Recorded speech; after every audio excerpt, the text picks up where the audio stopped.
তার পাশে রয়েছেন, তাকে স্বাগত জানাচ্ছেন বিএনপির ভারপ্রাপ্ত মহাসচিব মির্জা ফখরুল ইসলাম আলমগীর।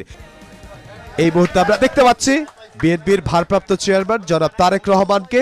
তিনি আসলে বের হচ্ছেন। বিএনপির ভারপ্রাপ্ত চেয়ারম্যান জনাব তারেক রহমান সপরিবারে হযরত শাহজালাল আন্তর্জাতিক বিমানবন্দর থেকে তিনি বের হচ্ছেন। তার সাথে রয়েছেন তার স্ত্রী ডক্টর জুবাইদা রহমান, তার মেয়ে জাইমা রহমান।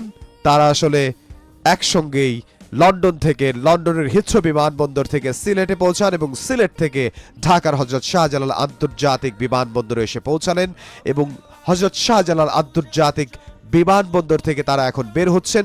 আমরা সরাসরি সেটি দেখছি। বিএনপির ভারপ্রাপ্ত চেয়ারম্যান জনাব তারেক রহমান, তার পাশে রয়েছেন তার স্ত্রী জুবাইদা রহমান, ডক্টর জুবাইদা রহমান এবং তার মেয়ে জাইমা রহমান। তারা সপরিবারে বিমানবন্দর থেকে বের হচ্ছেন। একেবারে এই মুহূর্তেই আমরা সরাসরি দেখতে পাচ্ছি বিএনপির ভারপ্রাপ্ত চেয়ারম্যান জনাব তারেক রহমান তিনি আসলে নামছেন এক্সকেলেটর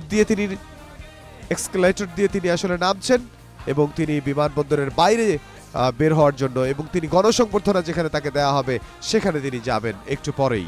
এবং আমরা দেখছি যে সপরিবারে বিএনপির ভারপ্রাপ্ত চেয়ারম্যান জনাব তারেক রহমান তিনি বের হচ্ছেন হযরত শাহজালাল আন্তর্জাতিক বিমানবন্দর থেকে। অবশেষে দীর্ঘ 17 বছরের অপেক্ষার পর দেশে পৌঁছলেন বিএনপির ভারপ্রাপ্ত চেয়ারম্যান জনাব তারেক রহমান। দেশের মাটিতে, ঢাকার মাটিতে তিনি পা রাখলেন। এই মুহূর্তে তিনি ঢাকার মাটিতে পা রাখলেন। আমরা সরাসরি সেটি দেখছি। বিএনপির ভারপ্রাপ্ত চেয়ারম্যান জনাব তারেক রহমান, তার পাশে রয়েছেন, তাকে স্বাগত জানাচ্ছেন বিএনপির বিএনপি মহাসচিব মির্জা ফখরুল ইসলাম আলমগীর। বিএনপির ভারপ্রাপ্ত চেয়ারম্যানকে স্বাগত জানালেন বিএনপির স্থায়ী কমিটির সদস্য মির্জা আব্বাস। বিএনপির ভারপ্রাপ্ত চেয়ারম্যানকে স্বাগত জানালেন বিএনপির স্থায়ী কমিটির সদস্য সালাউদ্দিন আহমদ। বিএনপির স্থায়ী কমিটির সদস্য যারা, তারা আগেই হযরত শাহজালাল